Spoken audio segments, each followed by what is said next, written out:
Welcome to Background Historian everyone. We will take a walk down one of the most controversial and dark figures in history, Satan. Satan and his cult of Satanism have long corrupted and infiltrated many different parts of society, religion, and life. Tonight we will educate ourselves on his origins and how he still infiltrates our lives today. Buckle up, say a prayer, and let's begin. Part 1, The Ancient Roots, Satan in Hebrew Scriptures. Introduction. Before Satan was the devil. When we speak of Satan today, we often picture the horned tempter of Christian imagination, the ruler of hell, the sworn enemy of God, and the leader of fallen angels. But in the oldest parts of the Bible, Satan was not yet this developed figure. Instead, he appeared as a role or title, Ha-Satan, meaning the adversary or the accuser. He was less a cosmic rebel and more a figure of divine prosecution, a heavenly challenger who tested humans under God's authority. To understand the later evolution of Satanism, we must first trace how the idea of Satan began, not as a god of evil, but as a complex role in the spiritual imagination of Israel. Satan in the Hebrew Bible. The Hebrew Scriptures include only a few direct references to the Satan, and in each, the meaning is closer to accuser than to devil. The Book of Job, chapters 1-2. Here, Satan is presented as a member of the heavenly council. His role is to test Job's faith, questioning whether Job serves God out of true devotion or merely because of prosperity. He does not act independently of God but requires divine permission. This portrayal makes Satan more like a prosecutor in God's court, pushing boundaries to reveal truth. Zechariah 3 verses 1-2. Satan appears standing at the right hand of the high priest Joshua, accusing him. The Lord rebukes Satan, demonstrating divine mercy. Again, Satan acts as an adversarial figure in a courtroom-like scene. 1 Chronicles 21 verse 1. Satan is said to incite David to take a census of Israel. This marks a shift. Satan acts more independently, introducing temptation and error without explicit reference to God's command. These passages show an evolution in thought, from Satan as a subordinate tester under God's will to Satan as a more autonomous adversary. The function of the accuser. Why did ancient Israel imagine such a figure? The adversary role provided an explanation for why humans suffered trials or temptations. Instead of attributing every difficulty directly to God, the presence of an accuser allowed struggles to be seen as tests of faith within God's larger plan. This reflects a culture grappling with the problem of evil. If God is just and good, how do suffering and temptation fit into the story? Influence of neighboring cultures. Israel did not develop its ideas in isolation. During the Babylonian exile, 6th century BCE, and later under Persian rule, Jewish thought encountered Zoroastrian dualism. Zoroastrianism featured a cosmic battle between Ahura Mazda, good, and Engra Mainyu, evil. While Judaism never became dualistic in the same way, exposure to such ideas may have encouraged the growth of Satan as a cosmic opponent rather than just a courtroom adversary. From role to personification. By the time of the Second Temple period, roughly 516 BCE, 70 CE, Jewish writings outside the Hebrew Bible began expanding on the figure of Satan. In apocalyptic texts such as the Book of Enoch, Satan and his fellow, fallen angels, were portrayed as cosmic rebels who led humanity into sin. Here, the adversary began to resemble the more familiar devil of later Christian thought. This development reflected changing times. As Israel faced foreign empires, wars, and oppression, evil seemed less like a test and more like an enemy force. Satan shifted from being God's tester to God's opponent. Fun facts about early Satan. The Hebrew word Satan simply means adversary. Even human enemies could be called Satan. In Job, Satan is not a fallen angel but a servant of God, performing an uncomfortable but divinely permitted role. The image of Satan as a horned, red-skinned devil comes much later, borrowed from Greco-Roman imagery of Pan and other deities. Some Jewish traditions held that Satan had no independent power. His accusations only revealed the truth of people's faith. The Dead Sea Scrolls portray a cosmic prince of darkness, opposed to God's prince of light, showing how diverse Jewish thought about evil had become by the 1st century BCE. Why this matters for the story of Satanism. Before we can speak of Satanism as a religion or a cult, we must recognize that Satan himself began not as an independent deity but as a role within God's order. Over centuries, the idea expanded, transformed, and gathered symbolic power until it became possible for people to identify with Satan as a symbol of rebellion, freedom, or opposition.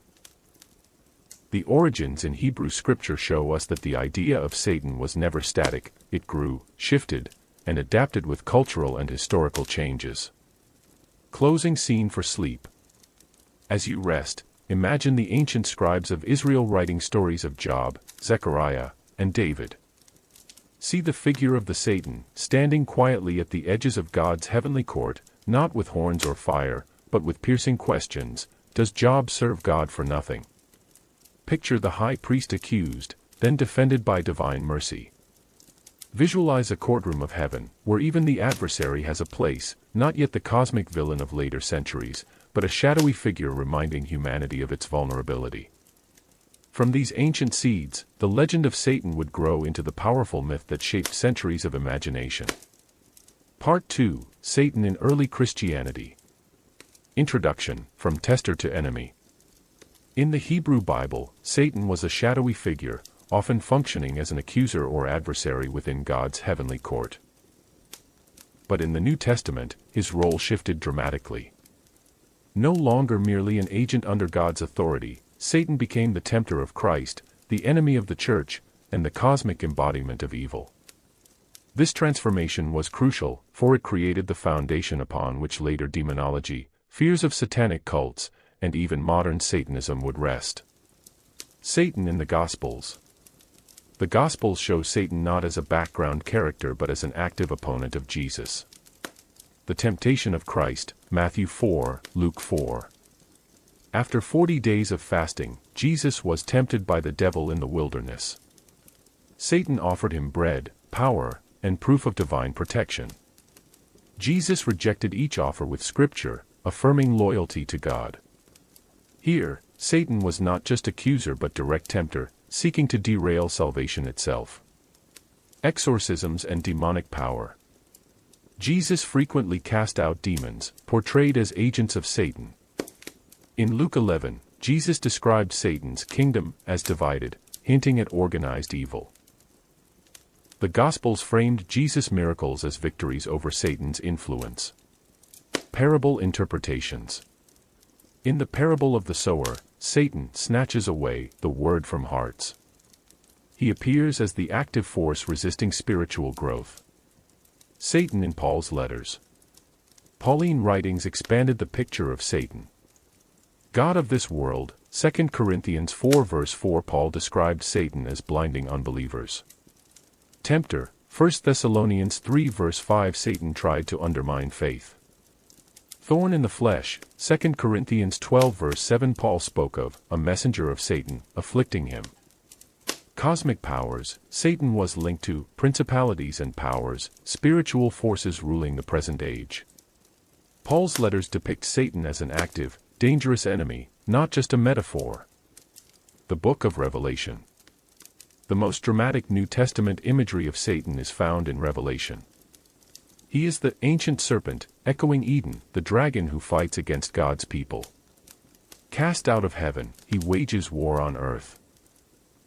Associated with the beast and the false prophet, his reign is one of terror and deception. Ultimately, he is bound, defeated, and thrown into the lake of fire. This apocalyptic vision cemented Satan as the ultimate adversary of God's kingdom, shaping Christian imagination for centuries. Theological shifts. Early Christianity introduced several key changes to the Satan concept. From servant to rebel, no longer a prosecutor in God's court, Satan became an enemy acting in opposition to God. From local to cosmic, he wasn't limited to testing individuals but represented a power ruling the entire age. From role to person, Satan became increasingly personified, depicted as a distinct being with plans, schemes, and armies.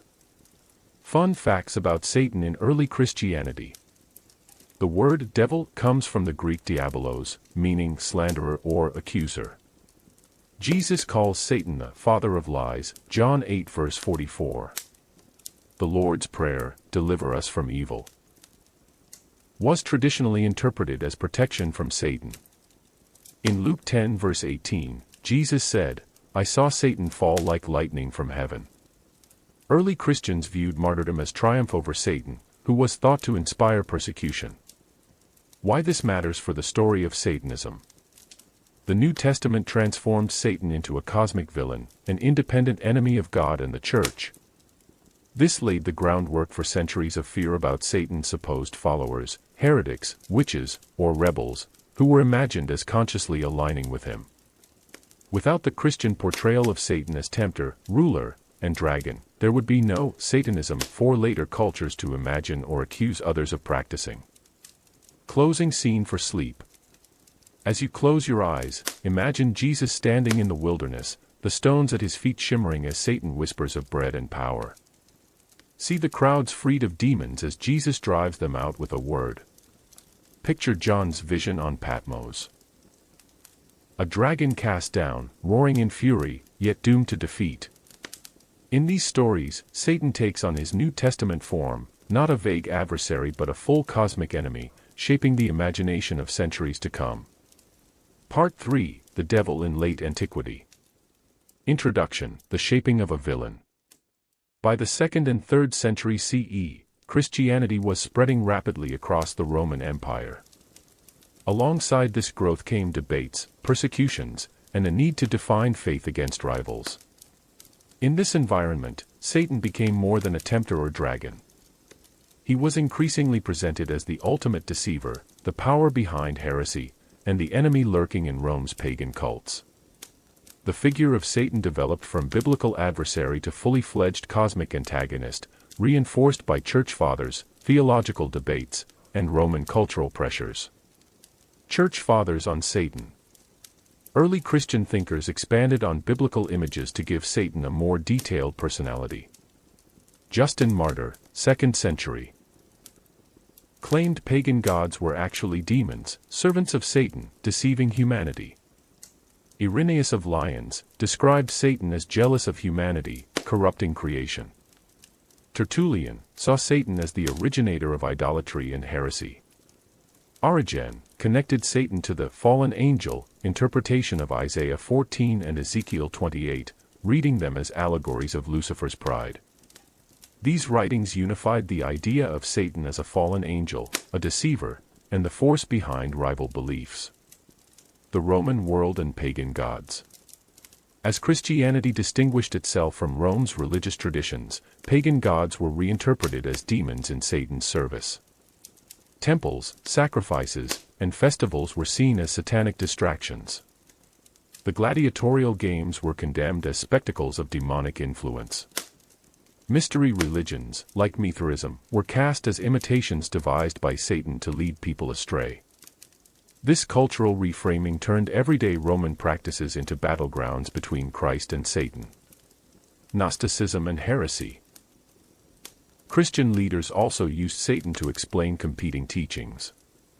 Gnostics, who emphasized secret knowledge and often viewed the material world as corrupt, were accused of being deceived by Satan. For church fathers, heresy wasn't just wrong, it was inspired by the devil himself. This use of Satan as a theological boundary setter made him central in defining orthodoxy. The martyrs and Satan.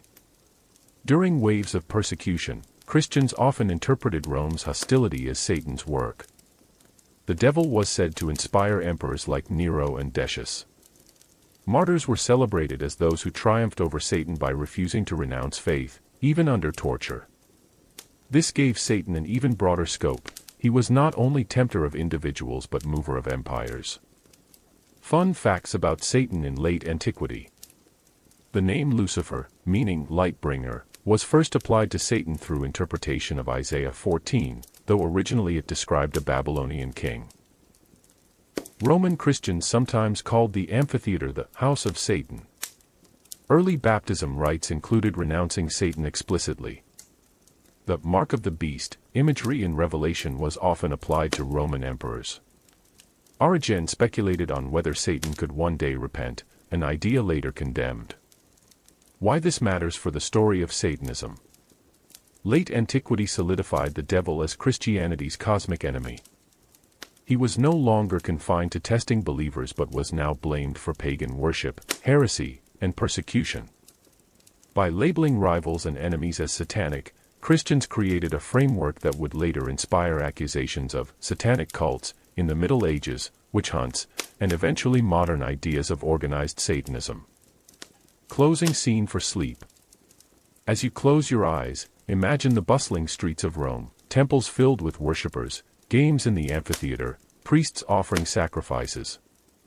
To Roman eyes, these were signs of piety and culture.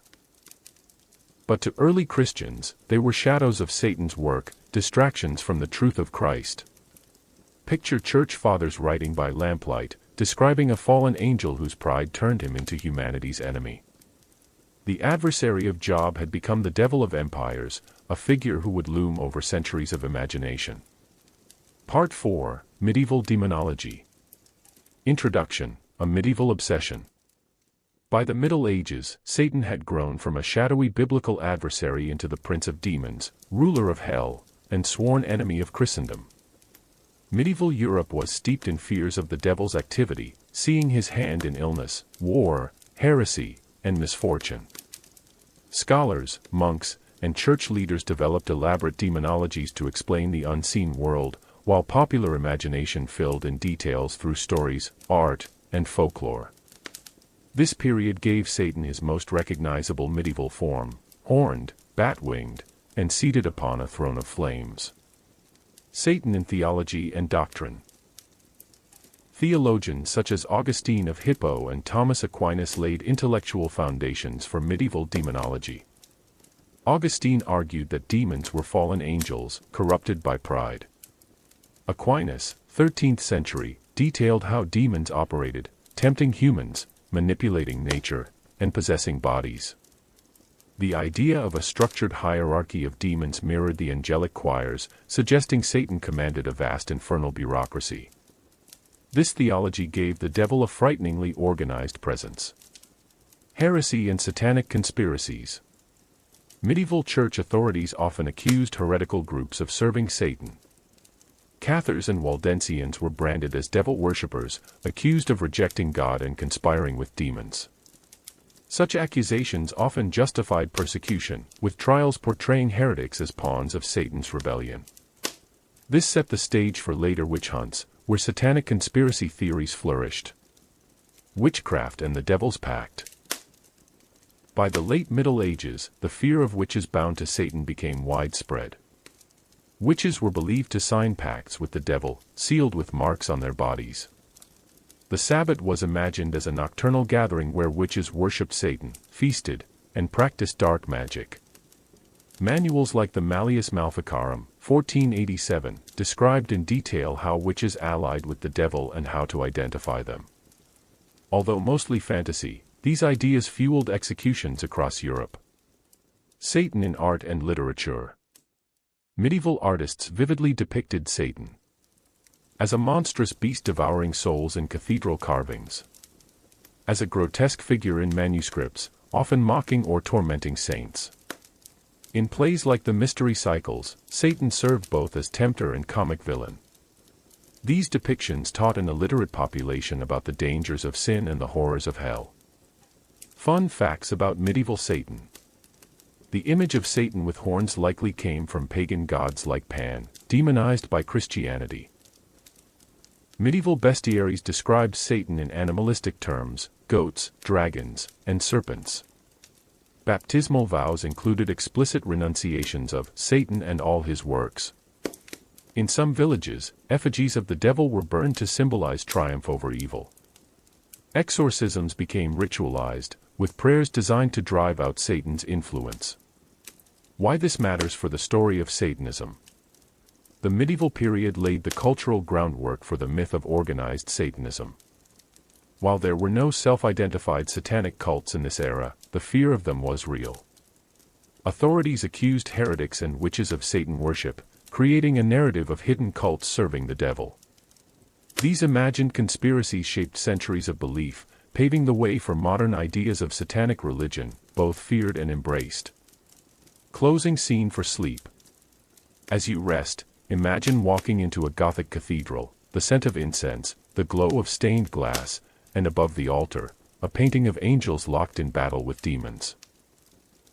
Outside, villagers whisper of witches gathering at night, while monks in candlelit rooms copy texts about the dangers of Satan's snares.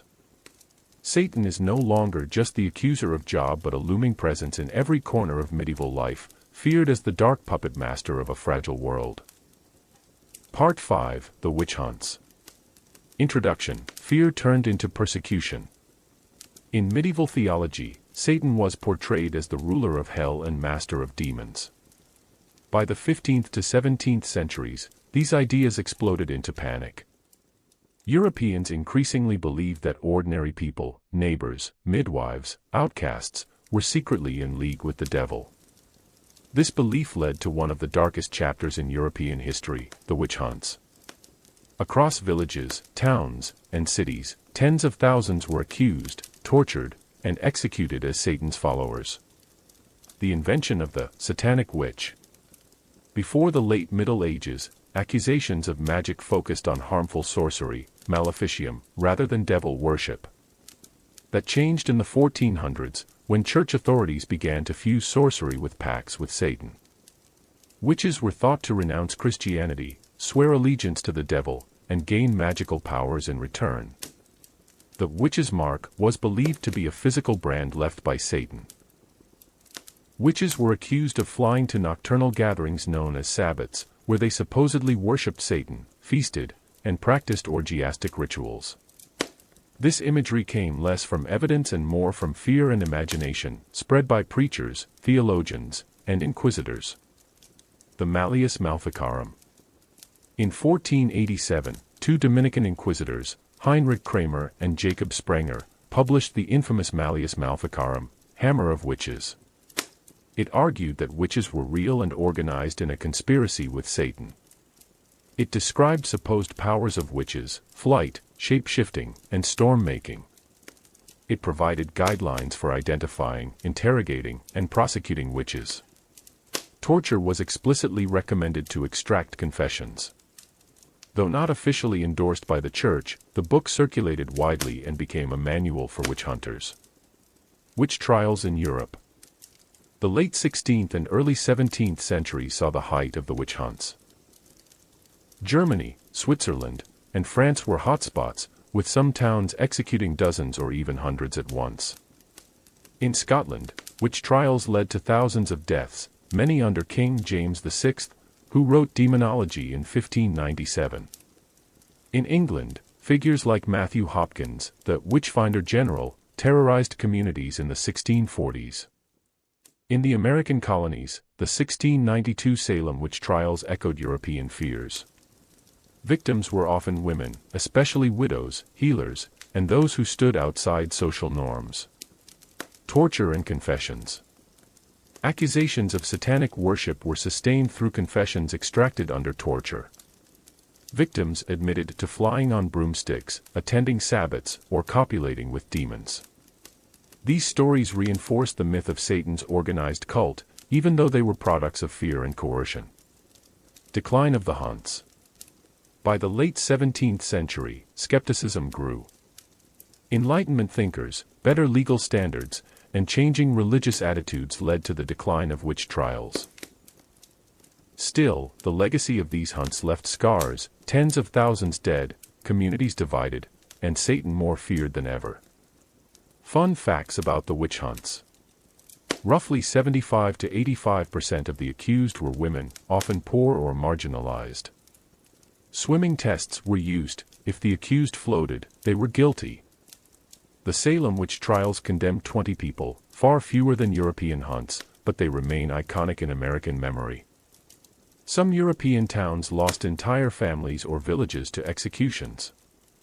King James VI of Scotland, later James I of England, personally believed in witches conspiring with Satan and even interrogated them.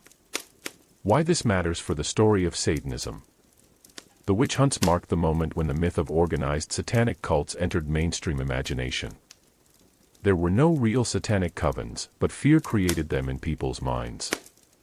This idea, that ordinary people could be part of a secret satanic network, would resurface centuries later in new forms, from the Satanic Panic of the 1980s to pop culture depictions of dark cults. Closing scene for sleep. As you drift into rest, imagine a 16th century village at dusk.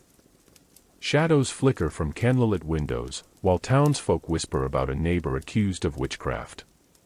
Across Europe, fearful eyes scan the night sky, believing witches flew to sabbats on the backs of demons. Trials, confessions, and executions spread terror, all in the name of fighting Satan's imagined army. Though the hunts eventually ended, the stories endured, embedding the idea of a satanic conspiracy deep into cultural memory. Part 6, Satan in Literature, From Dante to Milton. Introduction, From Theology to Poetry. By the end of the Middle Ages, theological writings had painted Satan as a fallen angel, master of demons, and tempter of humanity. Yet it was through literature and poetry that Satan gained his most enduring and dramatic form. Writers like Dante Alighieri and John Milton transformed the devil into a central character of Western imagination, shaping not just theology but art, storytelling, and even modern ideas of rebellion and freedom. Dante's Inferno, 14th century. In his Divine Comedy, Dante provided one of the most influential images of Satan. Found at the very center of hell, frozen in ice, not surrounded by fire. A giant, grotesque being with three faces, chewing eternally on Judas Iscariot, Brutus, and Cassius. Immobile, trapped in punishment for his rebellion against God. Dante's Satan was not powerful but pathetic, an image of futility. This depiction reinforced the idea that rebellion against God ends in self-destruction. The Renaissance shift. The Renaissance brought renewed interest in humanism, art, and classical literature. In this climate, Satan was increasingly portrayed with drama and complexity. While still the villain, he also became a figure of fascination, embodying ambition, rebellion, and tragic downfall. Milton's Paradise Lost, 17th century. Perhaps no literary work shaped Satan's image more than Milton's epic poem. Satan is portrayed as the proud angel who declared, "Better to reign in hell than serve in heaven." He is eloquent, persuasive, and even sympathetic, leading some readers to see him as the poem's true hero. His journey, from defiant rebel to deceiver of Adam and Eve, captures the full scope of Christian tradition about the fall. Milton's Satan is multidimensional, dangerous, ambitious, and tragic. His speeches gave Satan a voice that resonated beyond theology, making him a symbol of defiance. Literary legacy. Dante and Milton established a blueprint for Satan in Western culture. Dante, the defeated, monstrous prisoner of hell. Milton, the charismatic rebel, embodying both villainy and tragic grandeur. From then on, artists, writers, and thinkers drew upon these portrayals. Some condemned Satan as evil incarnate, others admired him as a symbol of resistance against authority. Fun facts about Satan in literature. Dante placed Satan in ice because pride, not passion, was seen as the coldest sin. Milton, a devout Christian, never intended Satan to be admired, yet readers from Blake to Shelley found him compelling. The phrase, "better to reign in hell," became one of the most quoted lines about defiance in all literature. Illustrations by Gustave Doré cemented visual images of both Dante's and Milton's Satan. Romantic poets later reimagined Milton's Satan as a heroic figure of rebellion. Why this matters for the story of Satanism. Without Dante and Milton, the figure of Satan might have remained confined to theology and folklore. Their literary works gave him personality, depth, and cultural resonance. Later movements, from Romanticism to modern Satanism, would draw on these depictions, not as theology but as symbols of freedom, resistance, and individuality. The Satan that people imagine today owes as much to poetry as to scripture. Closing scene for sleep. As you rest, Imagine Dante's frozen hell, with Satan locked in eternal punishment, his wings flapping in futility. Then shift to Milton's vision, a fiery council in pandemonium, where Satan rises to speak with thunderous eloquence, defying heaven itself. From ice to fire, from silence to speeches, literature gave Satan his enduring faces: tragic villain, rebellious angel, eternal adversary. Part 7, Romantic Satanism. Introduction, From Villain to Rebel. By the late 18th and early 19th centuries, Europe was in the midst of immense change, revolutions, new philosophies, and a surge of artistic creativity known as Romanticism. While traditional Christianity portrayed Satan as the embodiment of evil, Romantic poets and thinkers reimagined him as something quite different. A tragic hero, a rebel against tyranny, and a symbol of human imagination and liberty. This reinterpretation did not mean that these writers literally worshipped Satan. Instead, they used him as a literary symbol for human freedom, passion, and resistance against oppressive structures. This shift would later provide fertile ground for modern cultural and religious reinterpretations of Satan. The Romantic movement and its spirit. Romanticism emphasized emotion over reason, a pushback against Enlightenment rationalism. Imagination and creativity as the highest human faculties. Rebellion against political and social restrictions. Nature and the individual as sources of truth and inspiration. In this climate, Satan, especially Milton's eloquent rebel, appeared not only as a villain but also as an archetype of defiance and individuality. William Blake, 1757–1827. Blake admired Milton's Paradise Lost but believed Milton unconsciously sided with Satan. In The Marriage of Heaven and Hell, Blake wrote, "The reason Milton wrote in fetters when he wrote of angels and God, and at liberty when of devils and hell, is because he was a true poet and of the devil's party without knowing it."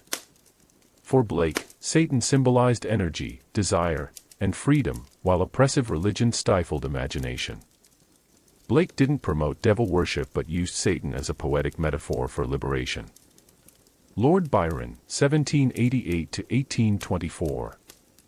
Byron's characters, often described as Byronic heroes, were modeled on Milton's Satan, rebellious, passionate, flawed, but charismatic. In works like Cain, a Mystery, Byron retold biblical stories with sympathy for rebellious figures. His Satan was defiant yet thoughtful, a questioner of divine justice. Byron's own life, scandalous, independent, and defiant, mirrored his satanic heroes. Percy Bysshe Shelley, 1792–1822. Shelley, deeply influenced by Milton, saw Satan as the ultimate symbol of resistance to tyranny. In his essay A Defense of Poetry, Shelley suggested that Satan in Paradise Lost was a moral hero, opposing injustice. Shelley's radical politics, advocating liberty and equality, resonated with this rebellious image. Mary Shelley and Frankenstein. Mary Shelley's Frankenstein, 1818, influenced by her husband's romantic ideals, drew on Miltonic themes. The creature identifies with Satan, cast out and rejected, longing for acceptance but condemned to isolation. This reflects the romantic fascination with rebellion, alienation, and tragic struggle. The shift in Satan's image. Romanticism transformed Satan from villain to symbol. From enemy of God to rebel against tyranny. From corrupter to tragic hero. From theological being to literary archetype. This was not Satanism in the religious sense, but it marked a cultural turning point, where Satan could be reinterpreted positively as a metaphor for freedom. Fun facts about Romantic Satanism. William Blake illustrated Paradise Lost, depicting Satan with tragic grandeur rather than monstrosity. Byron's rebellious lifestyle earned him the nickname, the Satanic Lord, among critics. Shelley's Prometheus Unbound cast Prometheus, a rebel against the gods, as a parallel to Satan. Romantic Satanism influenced later writers like Victor Hugo and even modern comic book anti-heroes. These literary reimaginings helped pave the way for 19th and 20th century occult reinterpretations. Why this matters for the story of Satanism. Romanticism reframed Satan from purely evil to a cultural symbol of resistance and creativity. Later occultists, radicals, and even modern religious groups would borrow from this imagery. Without the Romantic reinterpretation, it is unlikely that modern Satanism, in its symbolic, atheistic form, would have found such powerful archetypes to draw upon. Closing scene for sleep. As you close your eyes, imagine candlelit salons in London and Geneva, poets reciting verses about freedom and rebellion. In their words, Satan is no longer the grotesque beast of Dante's Ice or the dragon of Revelation, but a figure standing tall, eloquent, defiant. He is the rebel who dares to question, the outcast who refuses submission. Romantic poets gave him new life, not as a being to fear, but as a mirror of humanity's restless desire for liberty and meaning. Part 8, Occult Revival and Eliphas Lévi. Introduction, A New Century of Mysticism. The 19th century was an age of science, industry, and rational progress, but it was also a period of spiritual revival and fascination with the occult. As traditional religious authority weakened in Europe, new movements emerged that blended mysticism, ritual magic, and esoteric symbolism. In this environment, the figure of Satan reappeared. Not as the horned villain of medieval demonology, but as a symbol of mystery, forbidden wisdom, and human power. At the center of this transformation stood a French magician, Eliphas Lévi. The occult revival in 19th century Europe. Interest in esotericism flourished during this period for several reasons. Romanticism had opened cultural imagination to symbols of rebellion and mystery. Archaeology and Oriental studies introduced Europeans to ancient religions and magical traditions. Secret societies like the Freemasons and later the Hermetic Order of the Golden Dawn spread interest in ritual and hidden knowledge. Occultists drew on older traditions, alchemy, Kabbalah, astrology, and ceremonial magic, and reinterpreted them for a modern, post-Enlightenment world. Eliphas Lévi, 1810 to 1875. Born Alphonse Louis Constant in Paris, Lévi trained for the Catholic priesthood but left before ordination.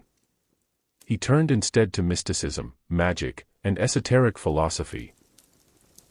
In works like Dogme et Ritual de la Haute Magie, 1854-56, he revived ceremonial magic and introduced new mystical symbols. He combined Christian mysticism, Jewish Kabbalah, and Renaissance magic into a coherent occult system. He rejected crude devil worship but used the figure of Satan symbolically, as the embodiment of human potential and hidden forces. The icon of Baphomet. Lévi's most lasting contribution to the imagery of Satanism was his drawing of Baphomet. A winged, goat-headed figure with female breasts and a torch between its horns. One hand points upward, the other downward, inscribed with solve and coagula, dissolve and coagulate, alchemical terms. The figure embodies the union of opposites, male and female, human and animal, heaven and earth. Though not intended as a literal Satan, Baphomet became associated with him, shaping modern imagery of the devil and later being adopted by occultists and even modern satanic groups. Misinterpretations and legacy. Baphomet was originally linked to medieval accusations that the Knights Templar worshipped an idol by that name. Lévi revived the symbol and gave it new philosophical meaning. His Baphomet image, reproduced widely, is now one of the most iconic satanic symbols, even though Lévi himself viewed it as a mystical allegory of balance. Later groups such as the Golden Dawn, Aleister Crowley's Thelema, and the Church of Satan all drew imagery or inspiration from Lévi's writings. Fun facts about Eliphas Lévi and the occult revival. Lévi believed true magic was about spiritual transformation, not conjuring demons.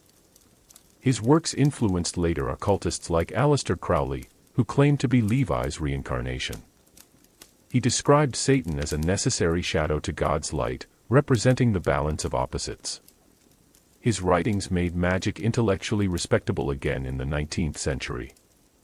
Without Lévi's Baphomet, modern pop culture imagery of Satan might look very different. Why this matters for the story of Satanism. Lévi did not found a satanic religion, but his imagery and symbolism provided raw material for what Satanism would later become. The goat-headed Baphomet, once an esoteric allegory, evolved into a powerful cultural symbol of rebellion and the forbidden.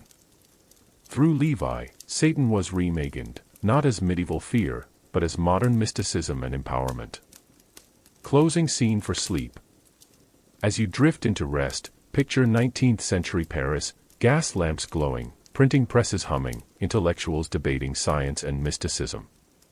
In a quiet study, Eliphas Lévi sketches his Baphomet, a creature both angelic and bestial, serene and terrifying, balanced between opposites. Though he meant it as a symbol of harmony, the world would come to see it as the face of Satan. From here, the modern image of the devil was reborn.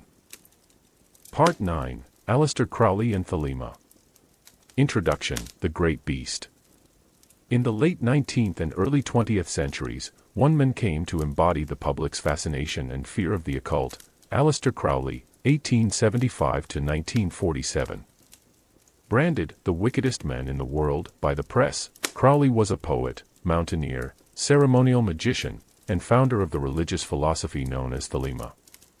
Though Crowley himself did not identify as a Satanist, his flamboyant lifestyle, provocative symbolism, and reputation for calling himself the Great Beast 666 linked him forever with the satanic imagination of the modern world. Early life and rebellion. Born Edward Alexander Crowley in Leamington Spa, England, he was raised in a strict Christian household tied to the Plymouth Brethren. From an early age, Crowley rebelled against the piety of his family, associating Christianity with repression. At Cambridge, he embraced poetry, mountaineering, and experimental lifestyles, while pursuing esoteric studies. His rejection of Christianity and embrace of forbidden knowledge would become hallmarks of his later reputation. The Hermetic Order of the Golden Dawn. Crowley's first serious step into occult practice came with his initiation into the Golden Dawn, a secret society that combined Kabbalah, alchemy, astrology, and ceremonial magic. Internal disputes led Crowley to leave, but the Golden Dawn gave him the foundations for his later magical system.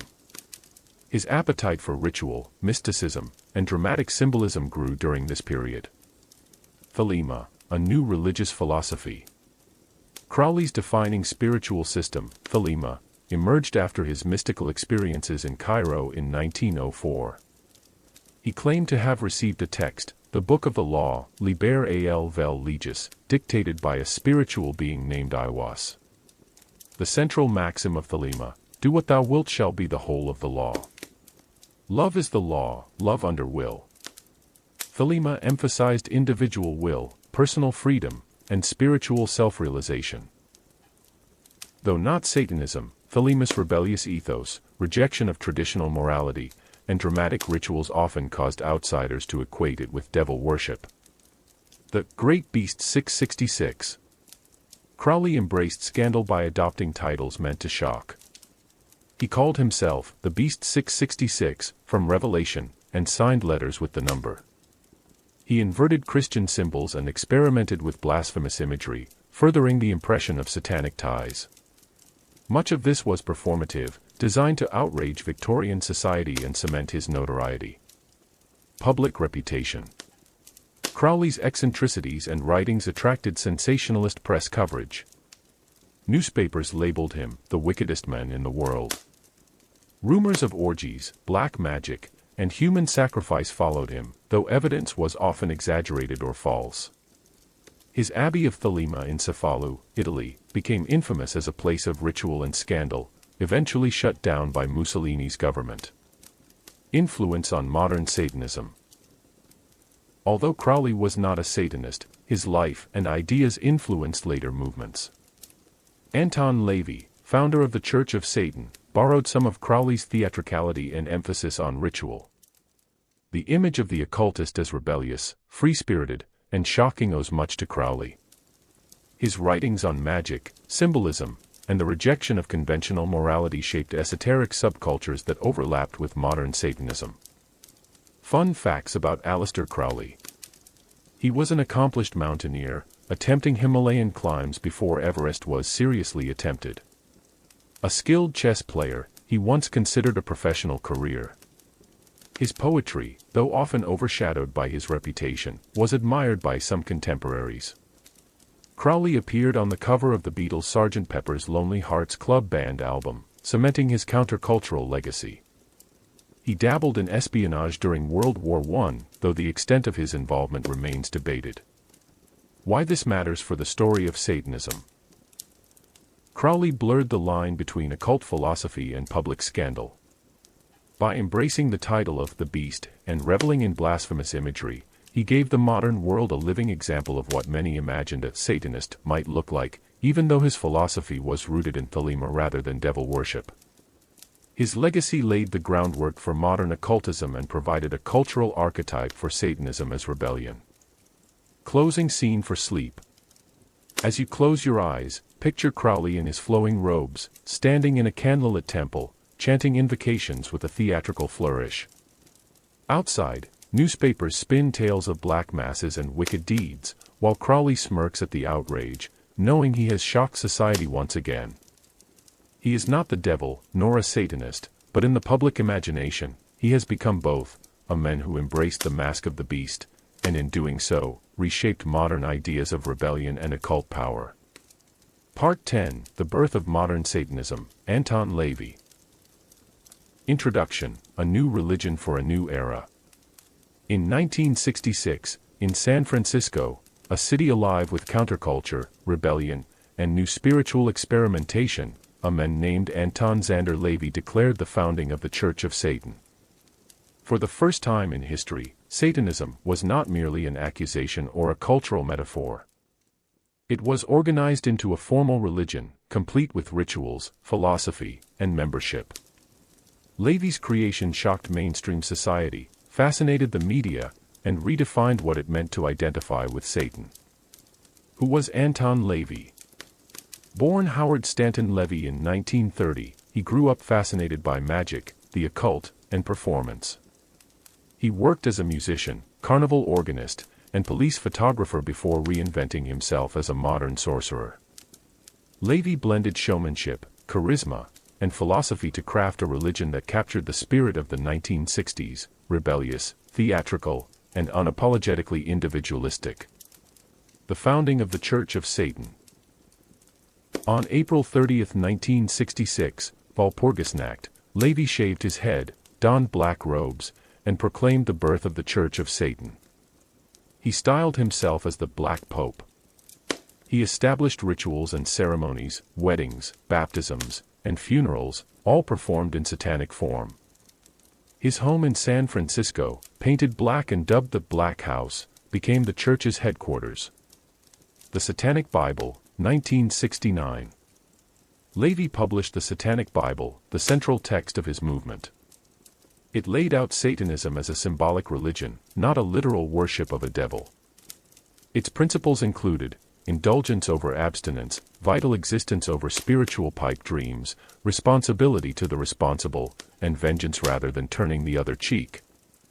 Satan was a symbol of human nature, pride, lust, passion, not a supernatural being. Rituals and theater. LaVey's Satanism emphasized ritual as psychodrama. Rituals were designed to release emotions, empower individuals, and shock outsiders.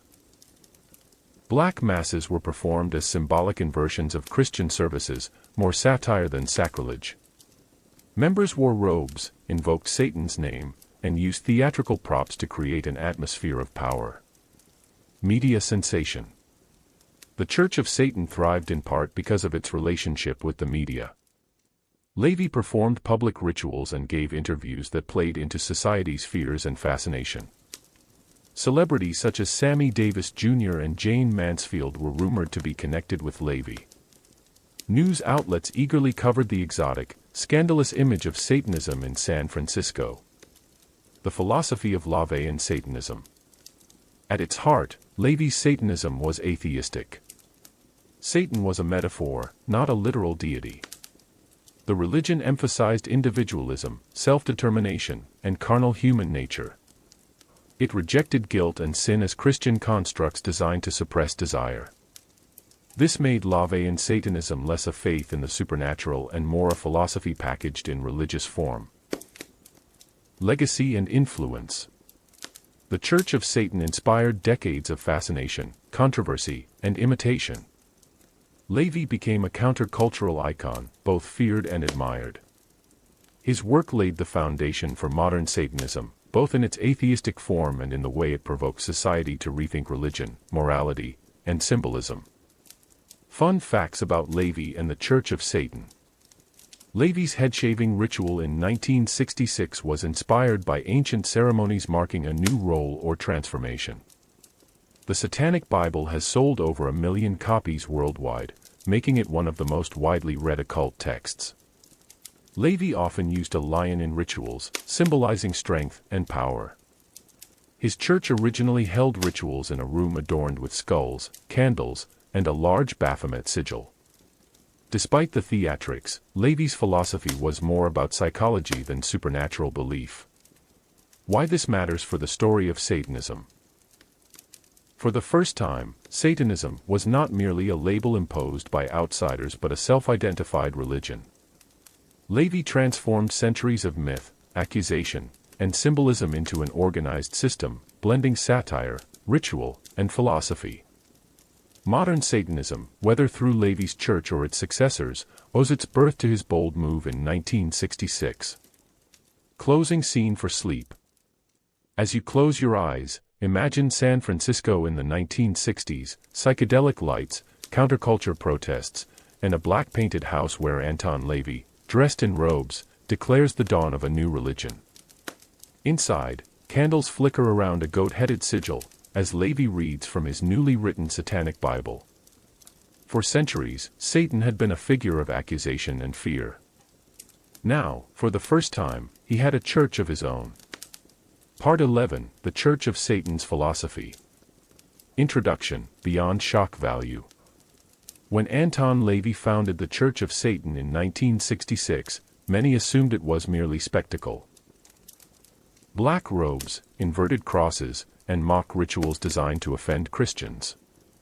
While there was certainly a strong element of theater, the Church of Satan also introduced a distinct philosophy. Rooted in atheism, psychology, and self-empowerment, LaVey and Satanism presented itself not as worship of the devil but as a celebration of human nature and individual freedom. Satan as symbol. Central to LaVey's philosophy was the idea that Satan is a metaphor, not a deity. Satan represented pride, indulgence, rebellion, and passion, qualities condemned by Christianity but celebrated by Satanists. In the Satanic Bible, 1969, LaVey wrote that Satan symbolizes humanity's natural instincts, as opposed to religious repression. Thus, invoking Satan was not an act of worship but an act of defiance and affirmation of self. The 9 Satanic Statements. LaVey summarized his philosophy in the 9 Satanic Statements, which turned traditional Christian morality upside down. Satan represents indulgence instead of abstinence. Satan represents vital existence instead of spiritual pipe dreams. Satan represents undefiled wisdom instead of hypocritical self-deceit. Satan represents kindness to those who deserve it instead of love wasted on ingrates. Satan represents vengeance instead of turning the other cheek. Satan represents responsibility to the responsible instead of concern for psychic vampires. Satan represents man as just another animal, sometimes better, often worse than those that walk on all fours. Satan represents all of the so-called sins, as they lead to physical, mental, or emotional gratification. Satan has been the best friend the church has ever had, as he has kept it in business all these years. These provocative statements were meant to shock, but they also captured the essence of LaVeyan ethics, a rejection of guilt, an embrace of self, and a skepticism of religious dogma. Ritual as psychodrama. Ritual played a major role in the Church of Satan, but not as literal magic. LaVey described ritual as psychodrama, a way to release emotions and reinforce personal power. Black masses, weddings, and funerals were performed as symbolic acts, turning Christian ritual on its head to liberate participants from its psychological hold. Magic, in Lévi's system, was about manipulating one's own mind and environment, not summoning supernatural forces. The role of ego and individualism. LaVey in Satanism was unapologetically ego-centered. Unlike Christianity, which preached humility, Satanism encouraged pride and self-celebration.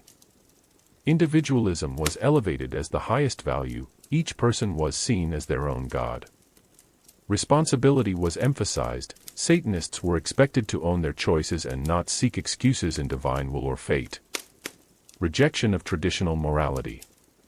LaVey in philosophy attacked what it saw as hypocritical religious morality. Concepts like sin were reframed as natural human behaviors, lust, greed, pride, as long as they harmed no one undeserving. Altruism for its own sake was rejected in favor of selective kindness. Forgiveness was not automatic, vengeance was considered a natural and just response to harm. Fun facts about LaVey and Satanism.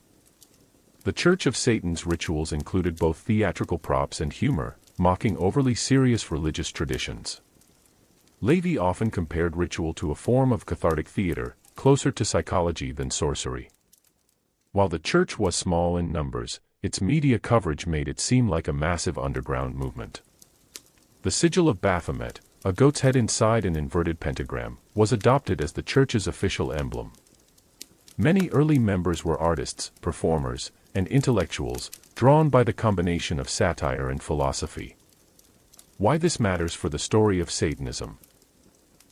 The Church of Satan gave structure and voice to a movement that had never existed formally. By reinterpreting Satan as a symbol of freedom, Lévi turned centuries of accusation into a self-affirmed identity. His philosophy laid the groundwork for all later branches of Satanism, from atheistic groups like the Satanic Temple to smaller theistic sects. Closing scene for sleep. As you drift into rest, imagine the candlelit chamber of Lévi's Black House in San Francisco. A sigil of Baphomet hangs on the wall, while robed figures gather, not to worship a horned demon, but to participate in a dramatic ritual affirming their freedom, pride, and humanity. Outside, the media portrays it as devil worship, but inside, participants experience catharsis and empowerment. For Lévi, Satan was never a devil, it was a mirror of ourselves. Part 12, The Temple of Set. Introduction, Beyond Lévi's Shadow. By the mid-1970s, Anton LaVey's Church of Satan had already captured headlines and gained a reputation as the world's first formal satanic organization. But not everyone in LaVey's orbit was satisfied with his approach. Some felt that LaVey was too focused on theatrics, media attention, and material gain. Among these dissenters was Michael A. Aquino, a U.S. Army officer, occultist, and LaVey's high-ranking lieutenant. In 1975, Aquino broke away to found the Temple of Set, a movement that took Satanism in a more mystical, spiritual, and theistic direction. Michael A. Aquino, the man behind the break. Born in 1946, Aquino was a highly educated man, blending academic knowledge with esoteric interests. He joined the Church of Satan in the late 1960s and rose to prominence, impressed by LaVey's boldness but eventually critical of his emphasis on showmanship. Aquino believed Satan was not just a metaphor but a real, external, metaphysical being. A principle of individuality and self-deification. The schism with Lévi. The break came in 1975 when Lévi restructured the Church of Satan, eliminating higher degree titles and selling priesthood ranks for money. Aquino, and others disillusioned by what they saw as corruption, resigned. Aquino claimed to have received a direct mystical revelation from the entity he identified as Set, the ancient Egyptian god of darkness, chaos, and individuality. This revelation formed the foundation of the new temple. Why Set? Aquino turned to Set rather than Satan for a deliberate reason. Satan, he argued, was a label imposed by Christianity. Set, however, was one of the oldest deities associated with isolation, individuality, and the principle of being against the natural order. To Aquino, Set embodied the archetype of the Prince of Darkness without being trapped in Christian theology. Philosophy of the Temple of Set. Unlike LaVey and Satanism, which was atheistic and symbolic, the Temple of Set was theistic and initiatory. Setian philosophy, belief in an external entity, Set, who grants humans the gift of the black flame, symbolizing consciousness and individuality. Self-deification, followers aim to become like gods, transcending ordinary human limitations. Initiatory system, structured degrees of membership guided practitioners through personal and spiritual transformation. Magic is real, while Lévi saw magic as psychodrama, Aquino and the temple treated ritual magic as a genuine means of interacting with metaphysical forces. Practices and rituals. Members engaged in ceremonial magic, meditation, and study of esoteric traditions. Unlike the flamboyant public rituals of the Church of Satan, Temple of Set rituals were private and solemn, emphasizing inner transformation. Texts such as Aquino's The Book of Coming Forth by Night served as scripture, blending Egyptian symbolism with modern philosophy. The temple's place in modern Satanism. The Temple of Set became one of the most significant offshoots of Lévi's movement. It attracted those seeking deeper spirituality rather than satire and shock. Though smaller than the Church of Satan, it established itself as a serious occult order. It highlighted a key divide in modern Satanism, atheistic, LaVeyan, versus theistic, Setian, approaches. Fun facts about the Temple of Set. Aquino claimed his founding revelation came during a ritual on the summer solstice of 1975. The Temple of Set describes its philosophy as a zeper, an Egyptian term meaning to come into being or self-creation. Unlike Lévi, Aquino was less interested in publicity, keeping the temple's membership selective and private. The temple inspired academic interest, with scholars studying it as a legitimate new religious movement. Though controversial, Aquino also published widely on occult philosophy, military history, and psychology. Why this matters for the story of Satanism. The creation of the Temple of Set showed that Satanism was not monolithic. While Lévi's church emphasized satire and individualism through symbolism, Aquino's temple treated Satan, as Set, as a genuine metaphysical force. This division, between symbolic/atheistic Satanism and spiritual/theistic Satanism, remains one of the most important distinctions in the history of the movement. Closing scene for sleep. As you rest, imagine the difference between Lévi's candlelit chambers in San Francisco, filled with media flashes and theatrical ritual, and Aquino's solemn invocations of Set, drawing on ancient Egyptian symbols in quiet, secretive ceremonies. Both men stood in the shadow of the Prince of Darkness, but where Lévi saw a mirror of human nature, Aquino sought an eternal God of isolation and power. Together, their paths define the modern spectrum of Satanism. Part 13, Fringe Satanic Groups. Introduction, Beyond Lévi and Aquino. By the late 20th century, the landscape of Satanism had two clear centers, Lévi's Church of Satan, representing atheistic and symbolic Satanism, and Aquino's Temple of Set, representing theistic and initiatory Satanism. Yet not all who identified with the satanic banner belonged to these established organizations. Across the globe, smaller, fringe satanic groups began to emerge, sometimes sincere, sometimes satirical, sometimes dangerous. These movements were often exaggerated in the media, but they contributed to the complex reputation of Satanism. Characteristics of fringe groups. Fringe satanic groups varied widely, but shared common traits. They were usually small and localized, lacking the structure of Lévi's church or Aquino's temple. Some embraced theistic worship of Satan as a deity of freedom or rebellion. Others leaned toward nihilism, glorifying destruction and chaos. Many were sensationalized by journalists, who blurred the line between myth and reality. Examples of fringe movements. The Process Church of the Final Judgment, 1960s-70s. Founded in the UK, it blended Christianity, Satanism, and apocalyptic mysticism. Taught that Christ and Satan would ultimately reconcile. Known for eerie imagery and black-cloaked members distributing magazines. Later accused, without evidence, of inspiring cult crimes. Order of Nine Angles, ONA. a UK-based group, 1970s onward, infamous for blending Satanism with neo-paganism, mysticism, and later extremist politics. Advocated personal transformation through transgressive acts, even criminality. Remains one of the most controversial fringe movements, inspiring alarm well beyond its actual numbers. Local covens and underground groups. In the US and Europe, small circles of self-proclaimed Satanists emerged, often practicing eclectic blends of ritual magic and satanic imagery. Some were harmless, more social clubs than cults. Others became entangled in criminal activity, feeding public fears. The media's role in amplification. Fringe groups often gained notoriety not because of their size but because of the way they were reported. Tabloids sensationalized their rituals, real or imagined. Law enforcement sometimes misinterpreted vandalism or crime scenes as evidence of satanic cults. Documentaries and true crime books exaggerated the reach of fringe groups, shaping the public's imagination. This amplification blurred reality. While most groups were small and obscure, they loomed large in the cultural narrative. Influence and legacy. Though fringe groups rarely lasted long, they left marks. They reinforced the idea that Satanism was dark, underground, and conspiratorial.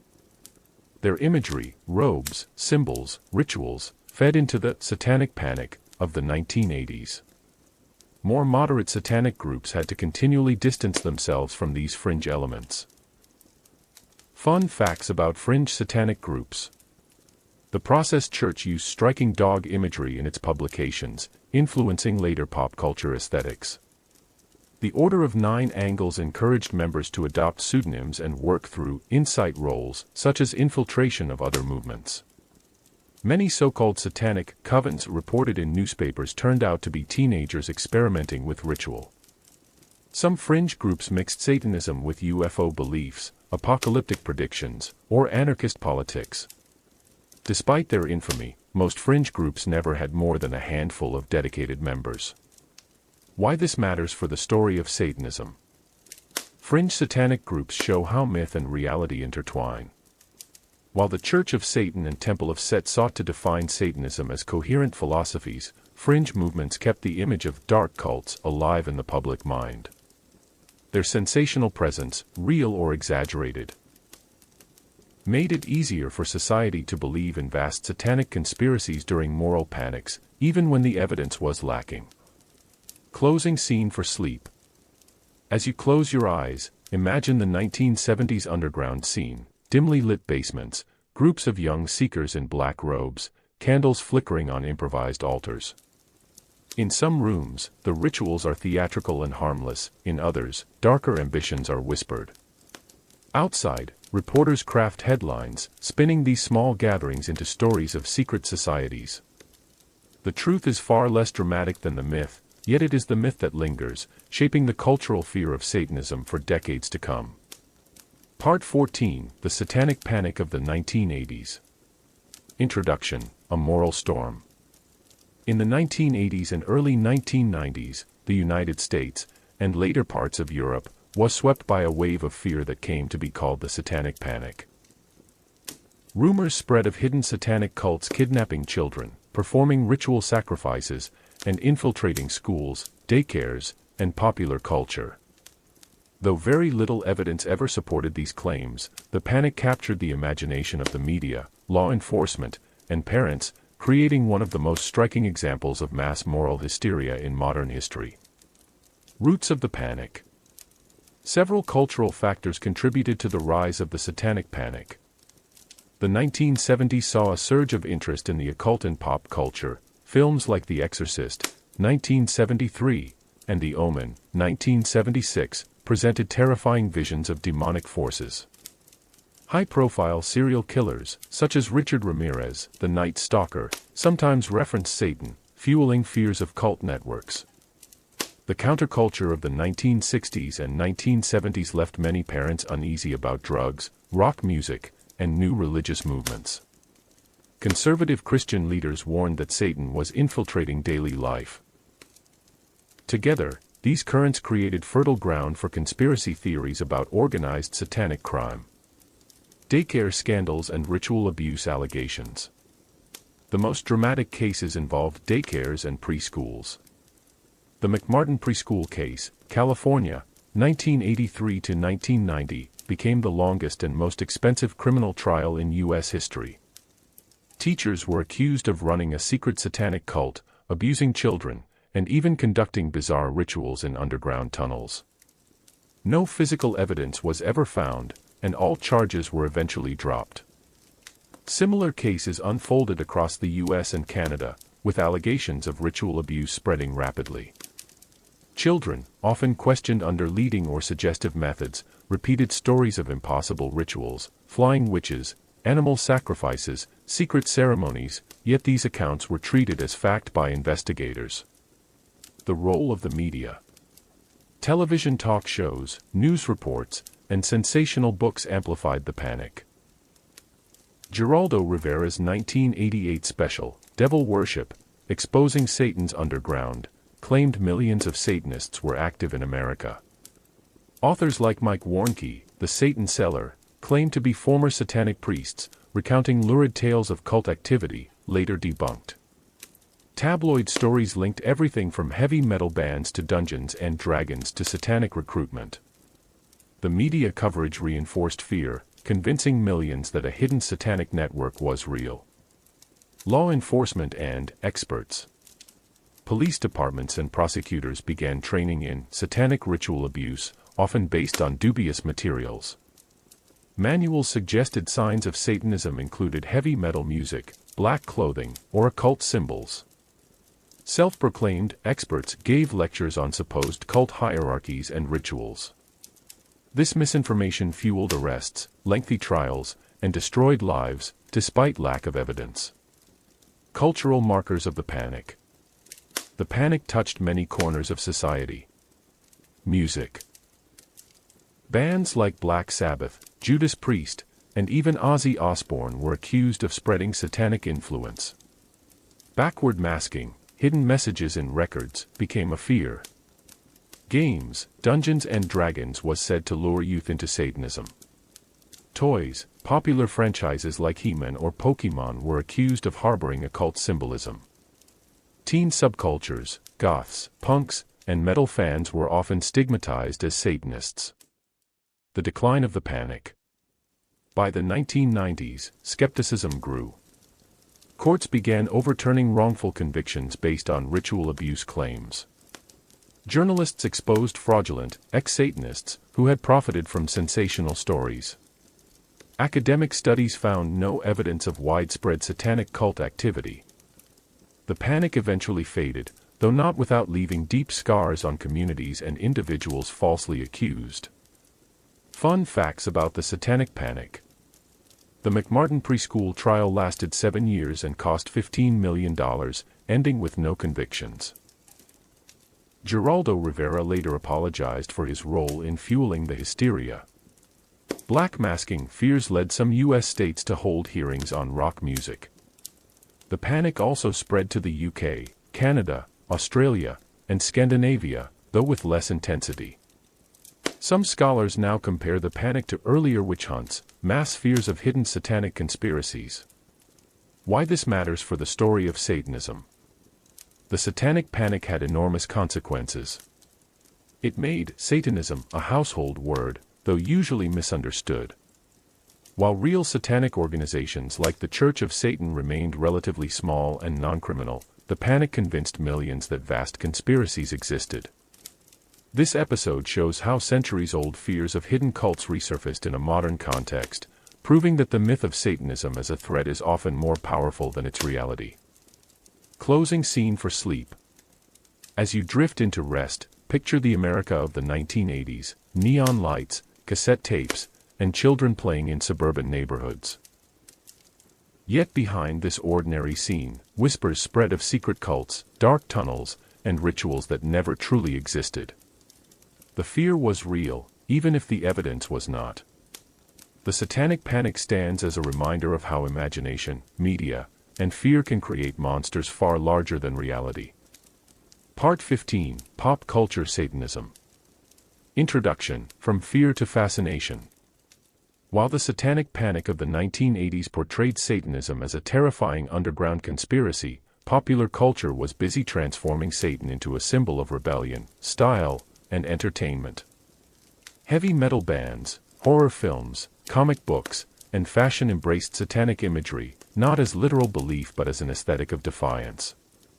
Pop culture created a playground where Satan became less a theological figure and more a provocative cultural icon. Heavy metal and rock music. Music became the most visible stage for satanic imagery. Black Sabbath, 1968, pioneered heavy metal with dark themes, occult symbols, and haunting riffs.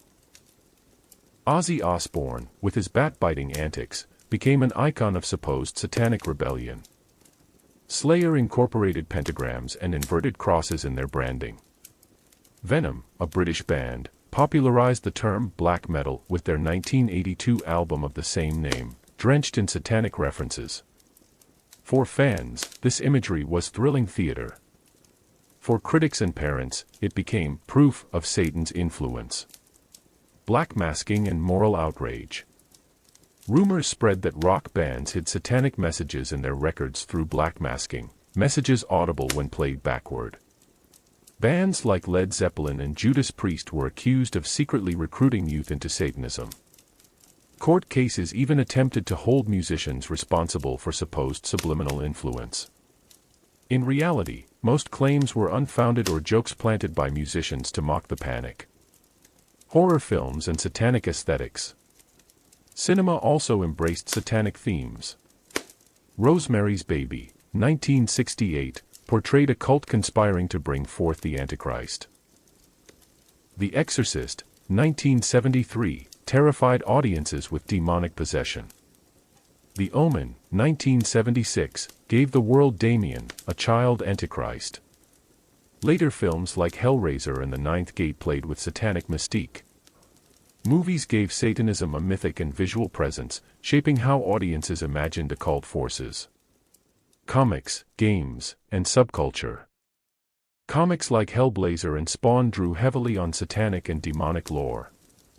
Role-playing games such as Dungeons and Dragons were accused of luring youth into occult practices, though players saw it as fantasy storytelling. Goth and metal subcultures adopted pentagrams, inverted crosses, and Baphomet imagery as markers of identity and rebellion. From taboo to mainstream aesthetic. By the late 1990s and 2000s, satanic imagery became less about fear and more about style. Fashion brands used inverted crosses as edgy accessories. Musicians across genres, from Marilyn Manson to hip-hop artists, borrowed satanic symbols to shock or provoke. The line between parody, rebellion, and genuine interest blurred. Fun facts about pop culture Satanism. Black Sabbath's name was inspired by a Boris Karloff horror film. The band Venom's Welcome to Hell album set the stage for decades of satanic aesthetics in extreme metal. Ozzy Osbourne was once sued for allegedly inspiring a teenager's suicide, though the case was dismissed. The Exorcist was so shocking that some theaters offered barf bags for fainting audiences. Many bands accused of Satanism denied belief, framing it instead as performance art. Why this matters for the story of Satanism. Pop culture blurred the lines between fear, fun, and philosophy. For some, Satan was a terrifying threat, for others, he was a symbol of rebellion, creativity, or fashion. The imagery of Satan in music, film, and style kept the devil constantly present in public consciousness, ensuring that Satanism could never be confined to religion alone. Closing scene for sleep. As you close your eyes, imagine the glow of a stage in the 1980s, guitars screaming, pyrotechnics erupting, and a band playing under a giant inverted pentagram. The crowd roars, not in worship, but in exhilaration at the spectacle. Across town, movie theaters show The Omen and The Exorcist, audiences gasping at images of demonic possession. Satan has left the pulpit and the courtroom to stride across concert halls and cinema screens, no longer just a villain but a pop culture icon. Part 16, The Satanic Temple. Introduction, a new kind of Satanism. In 2013, a new group emerged that would redefine Satanism for the 21st century, the Satanic Temple, TST. Unlike Anton LaVey's Church of Satan, which emphasized personal philosophy and ritual theater, the Satanic Temple positioned itself as a political and activist movement. Its founders used satanic symbolism not as literal worship but as a vehicle for advancing secularism, social justice, and the separation of church and state. Founding of the Temple. The Satanic Temple was co-founded by Lucien Greaves, the group's spokesperson, and Malcolm Jerry in Salem, Massachusetts. Unlike earlier movements, TST was immediately engaged in public activism. They staged protests, filed lawsuits, and created striking displays designed to challenge religious privilege in public spaces. Their approach was deliberately provocative, but rooted in legal and philosophical arguments rather than mysticism. The Seven Tenets. The Temple outlined its guiding principles in the 7 fundamental tenets. 1 should strive to act with compassion and empathy toward all creatures. The struggle for justice is an ongoing and necessary pursuit. One's body is inviolable, subject only to one's own will. The freedoms of others should be respected, including the freedom to offend. Beliefs should conform to one's best scientific understanding of the world. People are fallible, one must be open to changing beliefs. Every tenet is a guiding principle designed to inspire nobility in action. Unlike the 9 statements of LaVey and Satanism, these tenets focused less on indulgence and rebellion, and more on compassion, justice, and personal autonomy. Political and social activism. The Satanic Temple gained fame through bold campaigns. Baphomet statue. They commissioned an 8.5-foot bronze statue of Baphomet, intended to stand alongside Christian monuments on government property. This was not about worship but about religious pluralism and equality. Reproductive rights. TST filed lawsuits challenging restrictions on abortion, arguing that such laws violated their religious beliefs in bodily autonomy. After-school Satan clubs. In response to evangelical Good News clubs, TST organized after-school programs promoting science and critical thinking. Separation of church and state. They consistently challenged government endorsements of religion, using satanic symbolism to highlight hypocrisy. Philosophy and identity. TST is non-theistic. They do not believe in or worship a literal Satan. Instead, they use Satan as a symbol of rebellion against tyranny, a champion of reason and freedom. Their philosophy is closer to secular humanism, wrapped in provocative imagery to demand attention. Cultural impact. TST became the subject of documentaries such as Hail Satan! 2019, which presented their activism to a wide audience. They sparked debates about what counts as a real religion, since their Satan is symbolic, not supernatural. For many young people disillusioned with traditional religion, TST became a way to express both identity and protest. Fun facts about the Satanic Temple. Membership is free, and many members participate online, making it one of the most accessible modern religions. Their headquarters is in Salem, Massachusetts, a city infamous for the witch trials. The Baphomet statue tour drew crowds across the U.S., both supportive and outraged. TST was granted tax-exempt religious status by the IRS in 2019. They deliberately frame rituals and iconography as empowering theater rather than mystical necessity. Why this matters for the story of Satanism. The Satanic Temple represents a turning point, from Satanism as philosophy, Lévi, or occult spirituality, Aquino, to Satanism as political activism and cultural critique. By embracing Satan as a metaphor for rebellion and justice, TST redefines Satanism as a public-facing, socially engaged movement. Closing scene for sleep. As you drift into rest, imagine the bronze statue of Baphomet unveiled before a crowd, one hand raised, one hand pointing down, flanked by children gazing upward. Around it, reporters snap photos, protesters shout, and members of the Satanic Temple smile quietly, knowing their message has landed. In this new century, Satan is not a monster lurking in shadows, but a banner of defiance, demanding freedom and equality in the public square. Part 17, Modern Atheistic Satanism. Introduction, a secular face of the devil. By the early 21st century, Satanism had splintered into diverse expressions. Yet one common thread connected the largest and most public-facing movements, atheism. Both Anton LaVey's Church of Satan and Lucien Greaves' Satanic Temple insisted that Satan is not a literal supernatural being but a symbol of human freedom, reason, and rebellion. This atheistic interpretation has become the dominant form of Satanism in the modern West. From LaVey to legacy. LaVey's Church of Satan set the template.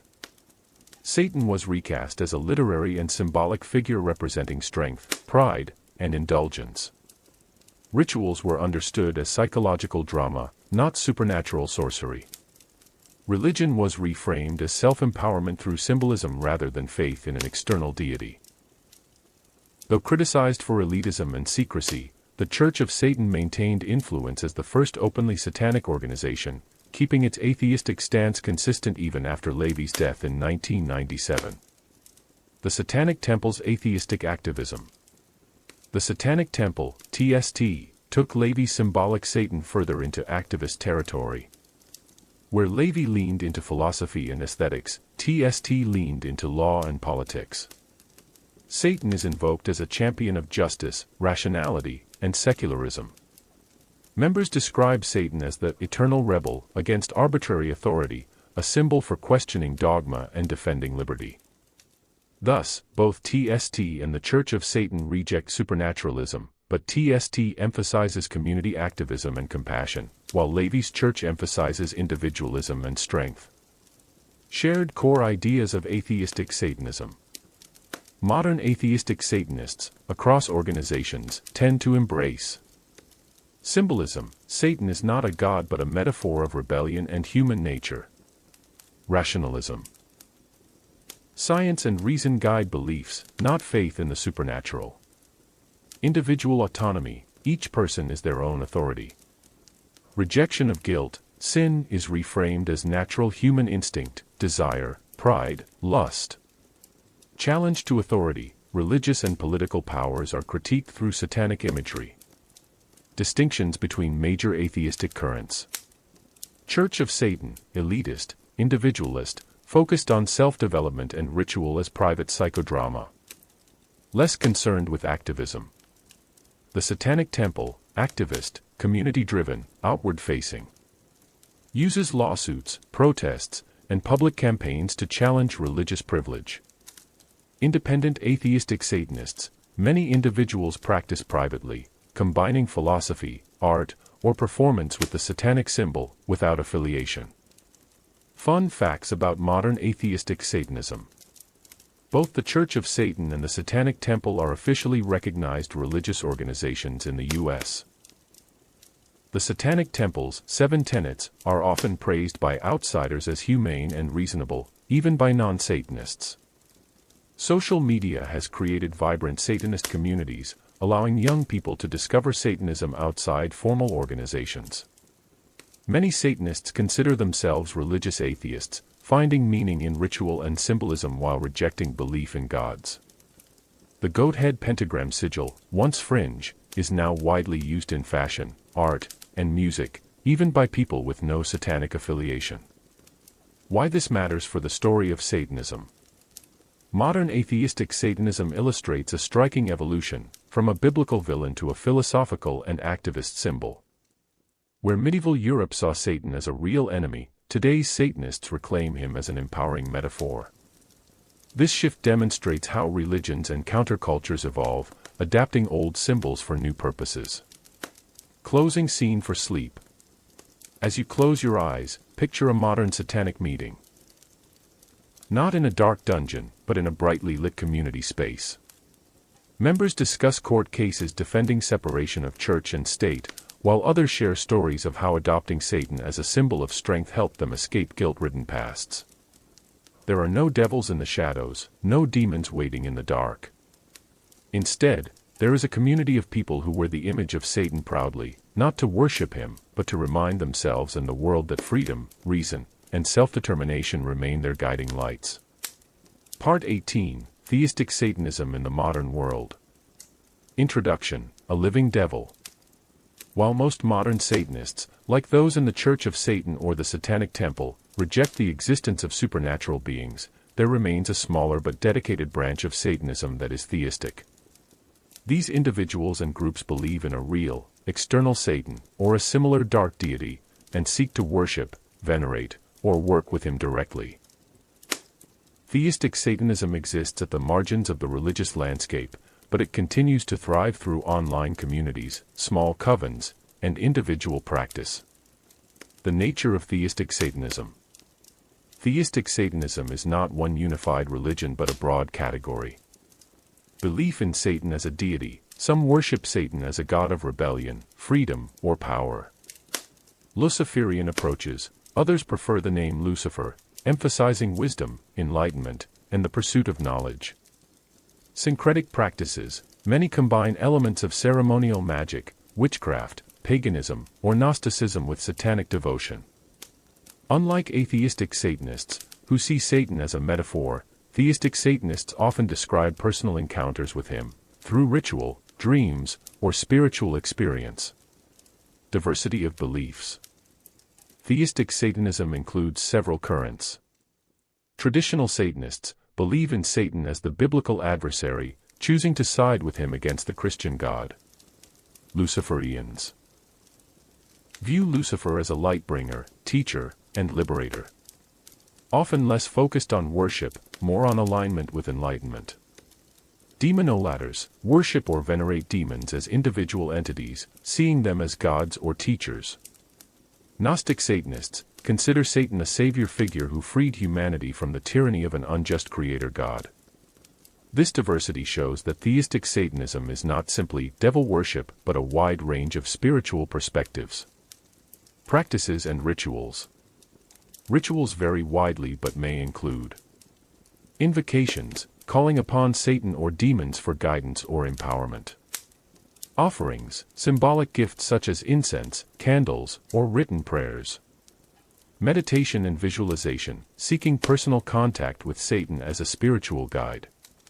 Magic, some practitioners engage in ceremonial or chaos magic, viewing Satan as a patron of their work. Unlike Lévi's psychodrama, these rituals are often deeply personal acts of devotion. Online communities and modern growth. The Internet has allowed theistic Satanists to connect across the globe. Forums, websites, and social media groups provide resources, texts, and ritual ideas. Online publishing has made it easier for individuals to share grimoires or personal revelations. These communities are diverse, sometimes splintering into debates over theology, authenticity, and practice. Despite stereotypes, most are law-abiding and focused on spirituality rather than criminal activity. Public perception. Theistic Satanists are often misunderstood. To outsiders, they are easily conflated with stereotypes from horror films or the Satanic Panic. In reality, most focus on personal empowerment, freedom of belief, and spiritual exploration. The secrecy of some groups feeds suspicion, but it also reflects a need for privacy in the face of stigma. Fun facts about theistic Satanism. Some practitioners reinterpret the biblical serpent in Eden as a hero who gave humanity knowledge. Theistic Satanists often reject the label evil, instead framing their path as one of honesty, strength, and authenticity.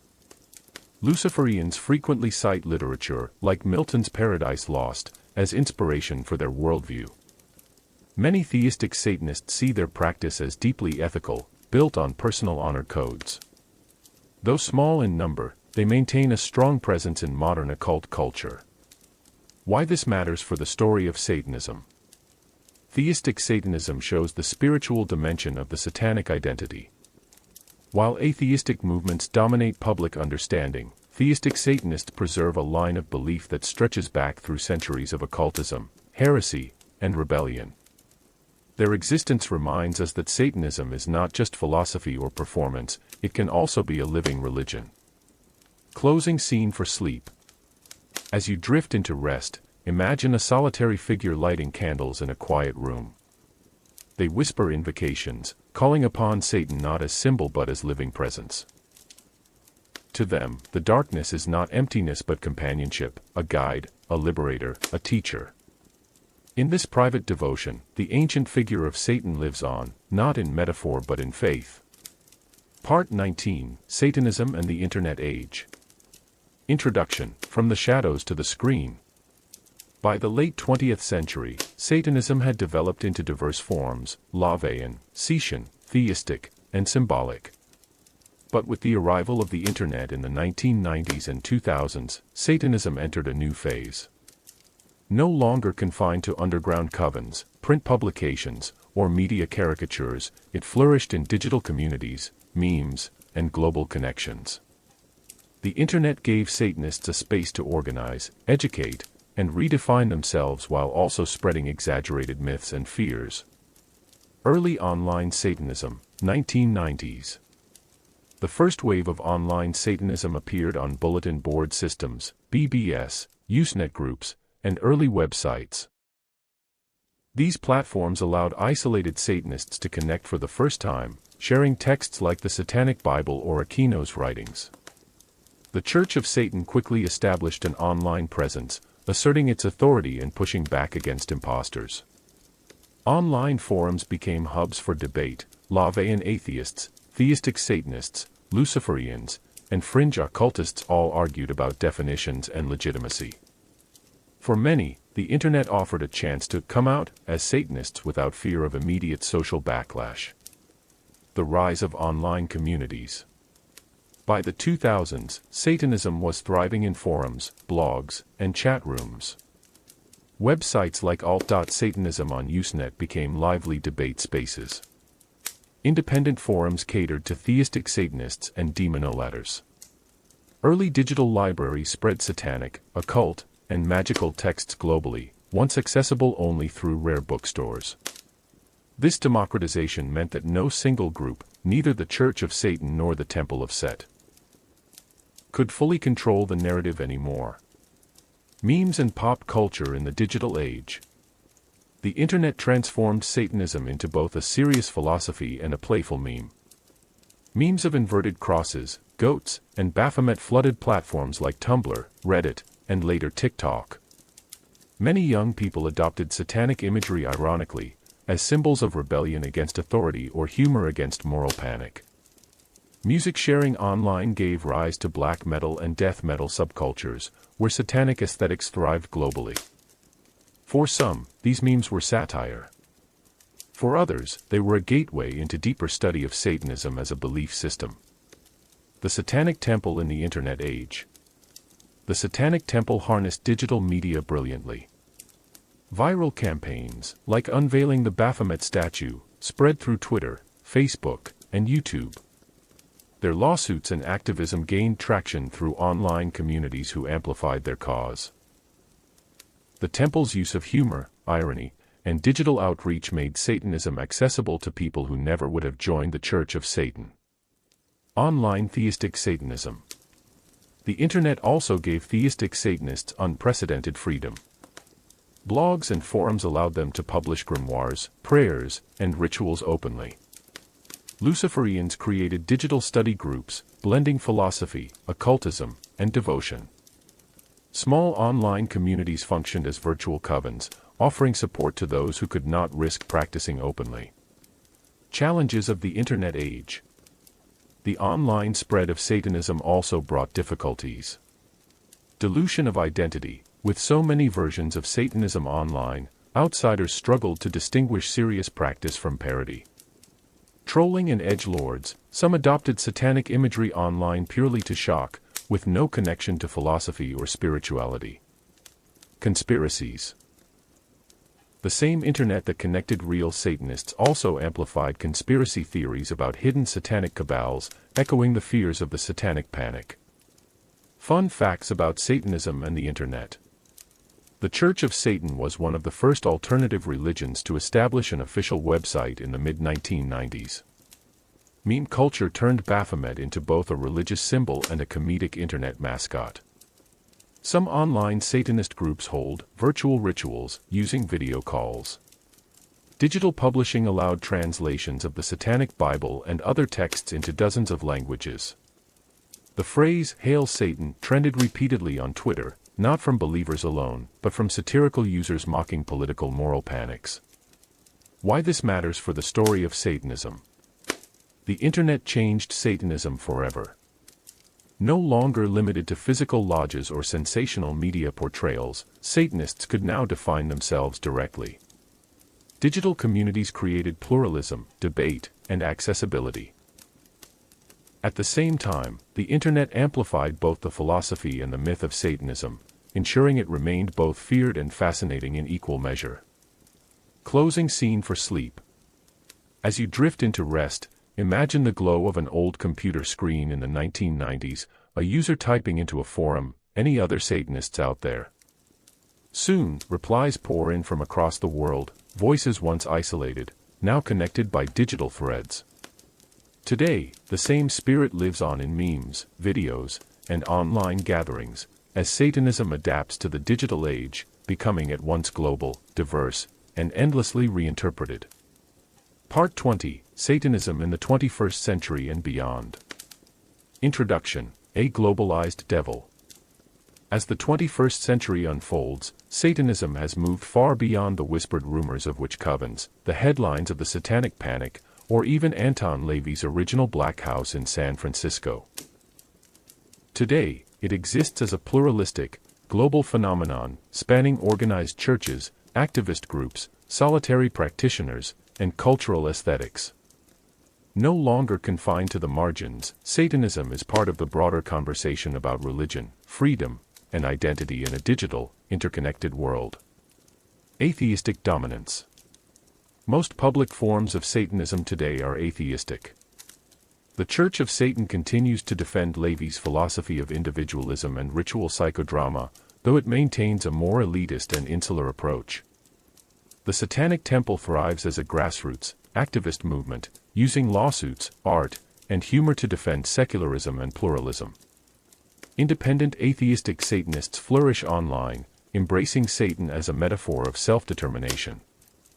This reflects a major shift. Satanism, once demonized as literal devil worship, is now more widely recognized as a form of religious atheism.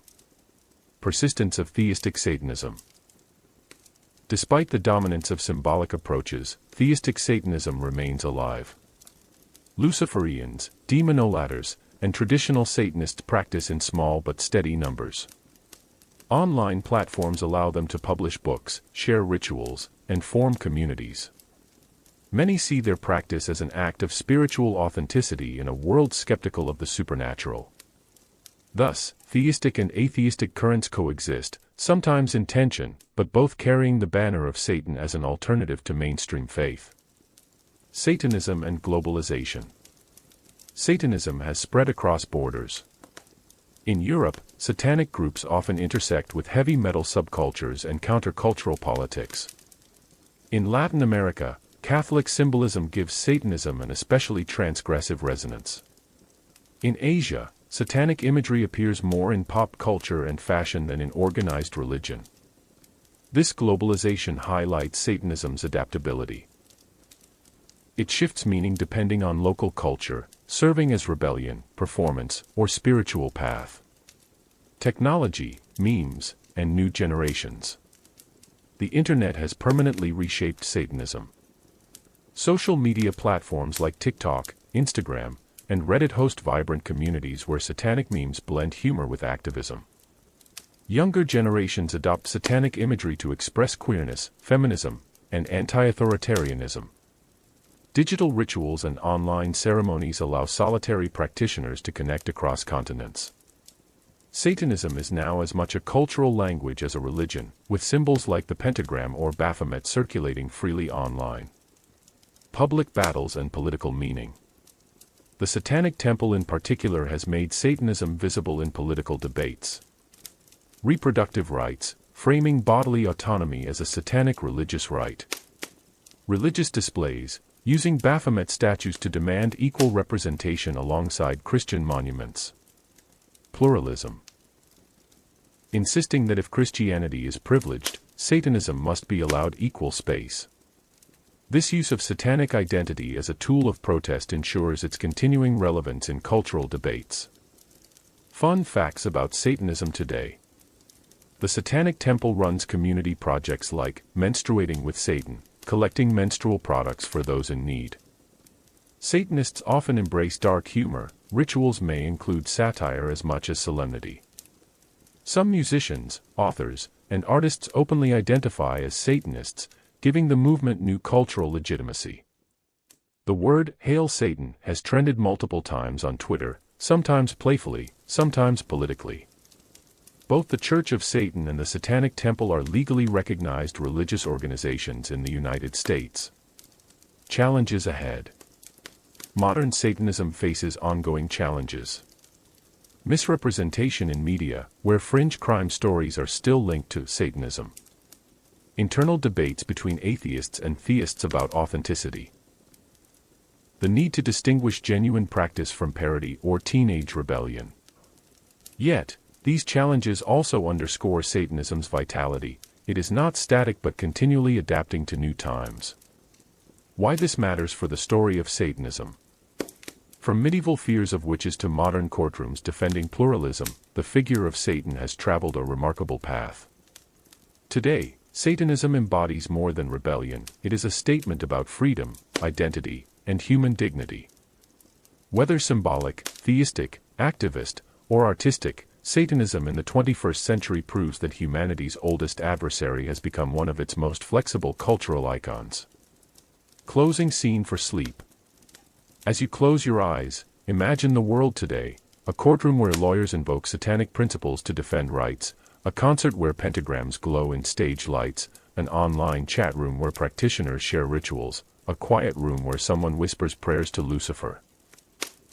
Across all these places, Satan has become less a monster and more a mirror, a reflection of rebellion, resilience, and the endless search for freedom. Well, that brings us to the end of our episode for tonight. I hope you thoroughly enjoyed, and if you did, please subscribe to stay up to date with daily uploads here at Background Historian. Have a fantastic night. Background Historian out.